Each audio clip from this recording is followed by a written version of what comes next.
Hello again, it's Callum, and in this video we're going to look at dynamic memory. Alright, let's create a new file and let's call it darray. And we'll see in this example a situation where we need to use dynamic memory. So let's start out the main and let's make a number. Now we want this number to be filled by the user. So when we run the program, we want the user to be able to type in a number and it will go into my number. We can do that with scanf. And let's print out a message. Please enter a number to fill an array with. Next, we'll use scanf to read in the number. So scanf %d and then the address of my number. So if you've used scanf before, you may know that we need the ampersand in front of the variable to read into. And that is because scanf takes in the address of a variable and then puts the inputted number into that container. Let's read in another number. Let's call this one number of elements. And we'll tell the user how many of these should be in the array. Take out those new lines. Alright.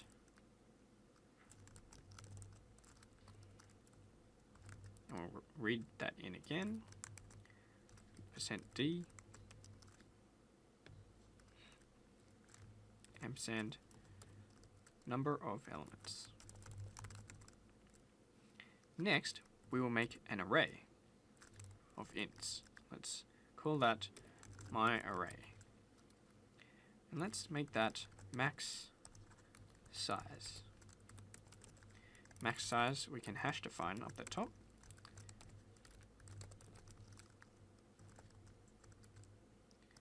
Let's make that 10.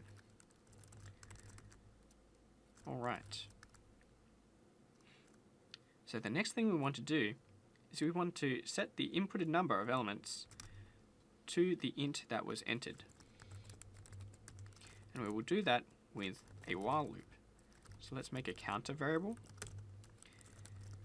And then while I is smaller than the number of elements, at the bottom we'll have our counter incremented. It's good not to forget those, otherwise you get infinite loops. And then my array at the index I is equal to my number. Alright, I encourage you to follow along with this example. If you get stuck, or if you stop understanding what's going on, try rewinding and going back, and understanding each step incrementally.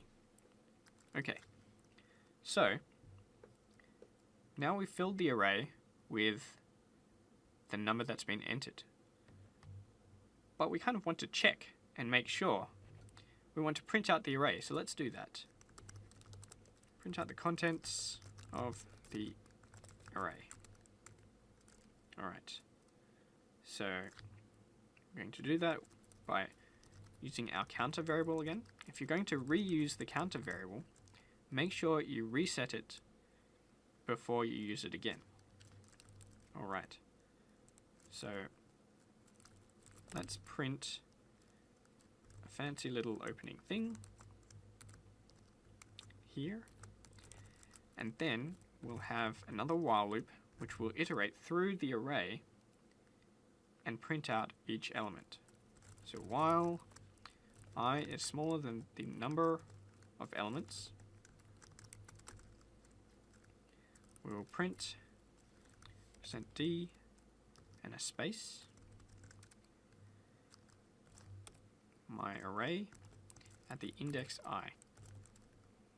Alright, and let's not forget to increment our while loop as well.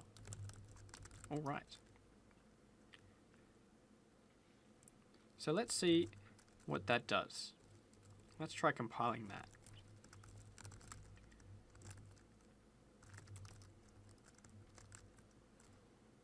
So I'll copy that up to the CSE servers, then SSH into CSE. I will compile that with DCC, and then let's try running it. Enter a number to fill the array with. Let's try 33. How many of there should there be? Let's try 5. Alright. So there's one thing I forgot to put in. Let's put in the closing printf statement here.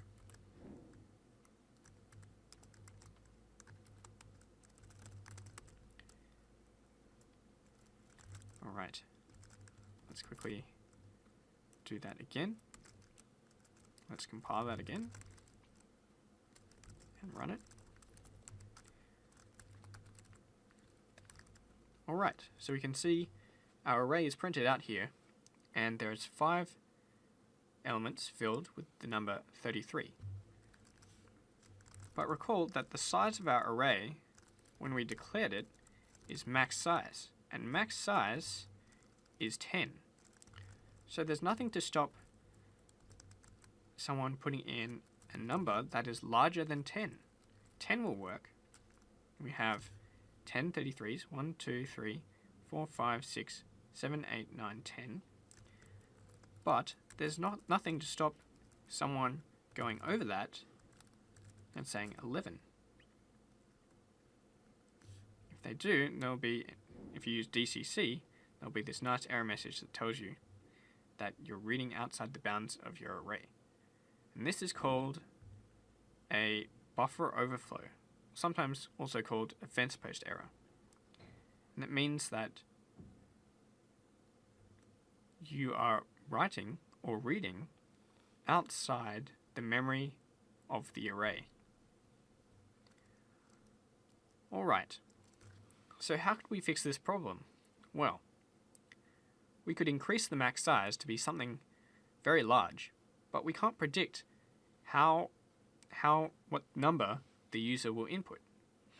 So, instead, let's try using dynamic memory allocation. Alright, so in our code we're going to change this line. We're going to make it a dynamic array instead. And we will do that using the malloc command. So it will look like this. Let's have a look at the malloc command. If we man malloc, we will see the manual entry for malloc. Now, a lot of this doesn't matter right now. You can focus just on this section here, the malloc section. Malloc function allocates size bytes of memory and returns a pointer to the allocated memory. So the key thing here is it returns a pointer. That is the return type. So let's make it a pointer. A pointer to an int, because it's going to be an array of ints, and we're going to go my array is equal to malloc. Then we're going to use the size of command. The size of an int multiplied by the number of elements that the user entered.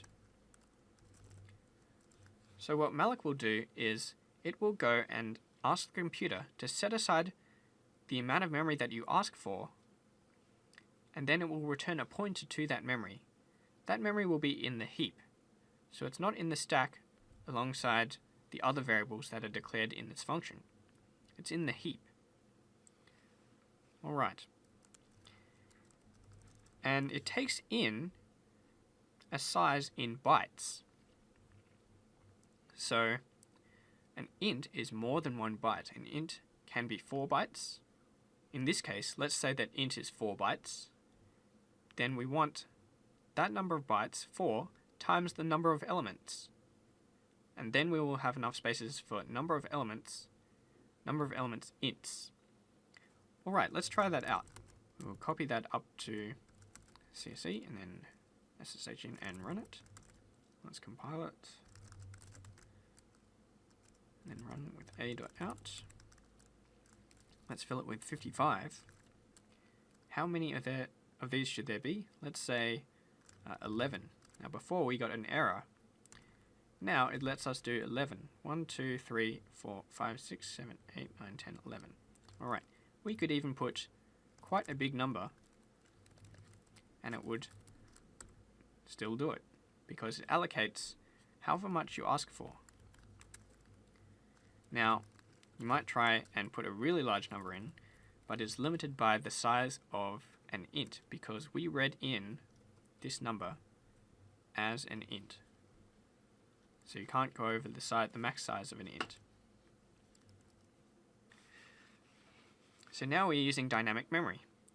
Using malloc, we allocated a dynamic amount of memory. And why is it dynamic? It's dynamic because we only knew what the number would be at the time that the user entered the number, and that's called runtime. We didn't know it at compile time. So when you malloc memory, there's one thing you need to know, and that is the memory stays there until you explicitly delete it, until you tell the computer that you don't need that memory anymore. So what we need to do is tell the computer in our program that we don't need the memory malloced anymore. Alright, we'll do that by putting a free here and putting my array. So what does free do? So free takes in a pointer, and that pointer points to memory that's previously been malloced. And when we free that pointer, it's saying to the computer, we don't need that memory that was malloced anymore. So the computer knows to delete the memory, to release it and allow it to be used by other programs, other things that need to use that piece of memory. If you don't free the memory, then the computer can build up with more and more memory that isn't usable by other programs. We would see that if we put this in a while loop. So while 1 will be an infinite loop, but the problem is it's infinitely asking for more and more memory. Let's declare the array out here so we can do that. Now let's try running this now.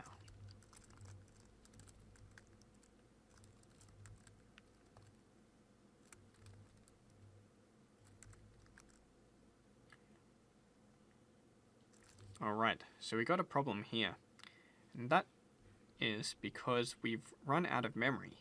There's not enough memory left to keep mallocing, and this is called stack overflow. Our stack and our heap are trying to overlap, and there's not enough space for them to keep growing in size, so the program stops. Alright, I was just doing that to show you. Let's go back to how we had it before. Alright, so if we look at the manual entry for malloc again, if we scroll down here to return values, if successful, malloc will return a pointer to the allocated memory. If there is an error, it returns a null pointer. Alright, this null pointer is this special pointer that isn't a real address, or nothing can be stored at that address. It's the address 0, right at the bottom or top of memory, depending on how you look at it. Alright, so the best thing to do is to make sure you check the value that comes back from malloc to see if it's null. If the computer was unable to allocate the memory that you asked for, then it will return null. So we should check for that. Alright, so we can do that with an if statement.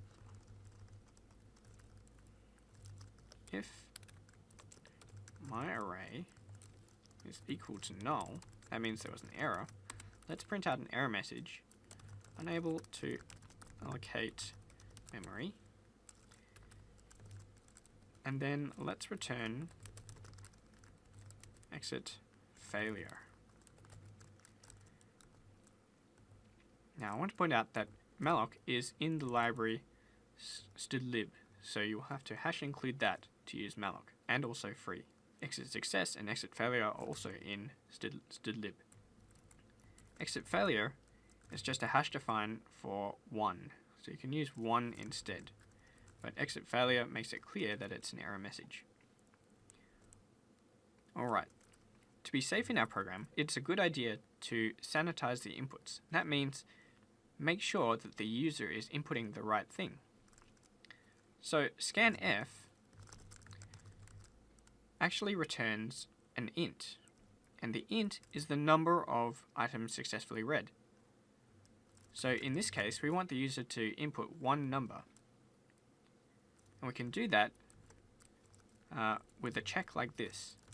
If scanf is equal to 1, or not equal to 1, then there's an error. So we'll print an error message. Incorrect input. And then we will, again, return exit failure. And we will need to do that for the other scanf as well. So let's also do that.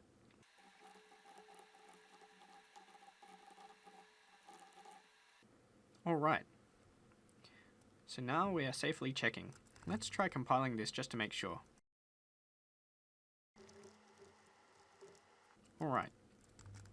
So if you've come this far, that's fantastic. I just want to show you one more thing, and that is how we can pass arrays to functions. It's quite similar to what we were doing with our swap example before, because an array is actually just a pointer. An array is an address to some memory which stores ints or chars or whatever the array type is, one after the other. So if we look here at my array, the pointer, right? It's actually quite similar to how we have this here, except instead of an asterisk, we have the square brackets denoting that it's an array. Now these things are pretty much equivalent. So my array with a pointer is equivalent to my array with the square brackets. Let me put that in a comment. Now if you try and print out my array with the square brackets, it will give you an address, the same as printing out my array with the pointer.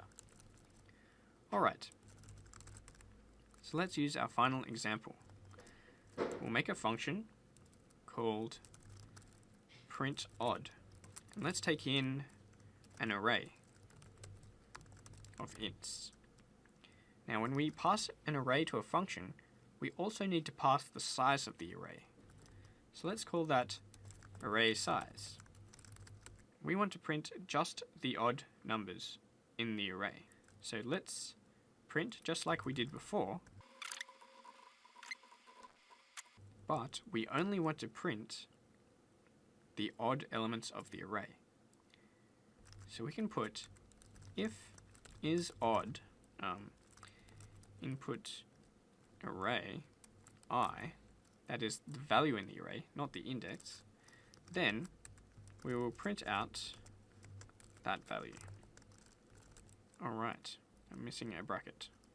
Let me just put that in. Alright, so isOdd is a function that we will need to define. We can define that just here. So let's make it return a bool. A bool is a value that's true or false. And we can do that in C as long as we include the standard bool library. So let's try that. Hash include std bool.h.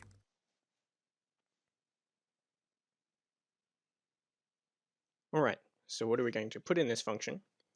Well, we need to determine if input is odd or even. And the way we can do that is using the mod operator. And that looks like a percent sign. So that's like getting the remainder after dividing. So we would be dividing input by 2 and then checking what is the remainder. If the remainder is 1, then we must have an odd number. Alright, so because isOdd returns true or false, it can be used in the if statement. And so if the number in input array at I is odd, then we will print out that number. So we also have to change our while loop condition because we copied that over.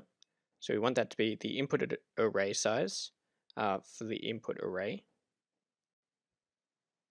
And then we also have to make sure we add the function prototypes at the top. So I'm just going to copy that there and change that so it's a proper prototype. And we also need the isOdd function prototype as well. So I'm going to copy that up the top as well.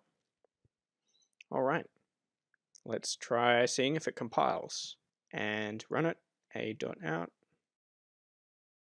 And we can see that that works.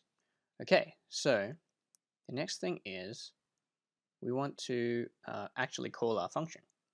So we're going to go down to our main before we free the array, and we're going to call our new function print odd on my array. So to make sure we have something interesting, when we fill up our array, let's increment the values as we go along. That way, our array will be filling up with numbers counting upwards. So then let's just make some quick changes to our print statements to reflect that. Now we can try that out. So we'll copy that up again. All right, so let's try that out. Let's put a starting number 44 and let's print out 20 numbers. All right, then we can see 44 counting upwards for 20 numbers. And then in our second printout, we've only got the odd numbers. Okay, that's all for this video. Thanks for watching.